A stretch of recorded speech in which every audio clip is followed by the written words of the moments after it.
Hi friends, நம்ம இன்னைக்கு இடையூரில் உள்ள கிளை நூலகத்துக்கு தாங்க வந்திருந்தோம். வாழ்க்கை வரலாறு, நாவல், கதைகள், நூல்கள், இது மாதிரியான ஏகப்பட்ட புத்தகங்கள் இங்கே இருக்குது. ஃப்ரெண்ட்ஸ், அண்ணா ஸ்டீவர்சன் பேசுகிறேன் இடையூர்லேருந்து.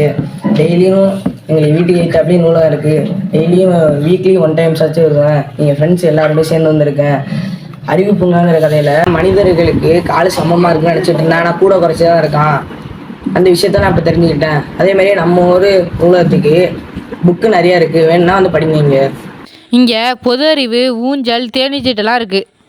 அப்புறம் டிஎன்பிசிக்குள்ள 6லேருந்து 12ஆம் வகுப்பு வரை உள்ள புத்தகங்களும் இங்கே இருக்குது. நம்ம இப்போ எங்கே இருக்கோம்னு பார்த்தீங்கன்னா இடையூர் நூலகத்தில் இருக்கோம். இடையூர் அப்படிங்கிறது திருவாரூர் மாவட்டம் திருத்துறைப்பூண்டி பக்கத்தில் இருக்குது. இந்த இடையூரில் 1970ஆம் ஆண்டு முதல் இந்த நூலகம் இயங்கிட்டு இருக்கு. நூலகத்தில் பல்வேறு நூல்கள் இருக்குது. 30,000த்துக்கும் மேற்பட்ட நூல்களும் 3,000த்துக்கும் மேற்பட்ட உறுப்பினர்களும் 48க்கும் மேலே புரவலர்களும் இருக்கிறாங்க. இந்த நூலகம் புதுசாக கட்டமைப்புக்கு செய்யப்பட்டு போன ஆண்டு முதல்வர் தொடங்கி வச்சார் இந்த நூலகத்தை. இந்த நூலகத்தில் 25க்கும் மேற்பட்ட சொகுசு நாற்காலிகள் இருக்குது. அது இல்லாமல் அழகான மேஜைகள் இருக்குது. இது போட்டித்தேர்வு படிக்கிறதுக்கான டெக்ஸ்ட் புக்ஸ் நிறைய இருக்குது. குழந்தைகளுக்கான சிறுவர் நூல்கள் நிறைய இருக்குது. இந்த நூலகத்தை நீங்கள் கண்டிப்பாக பயன்படுத்தினீங்க சொன்னால் வாழ்க்கையில்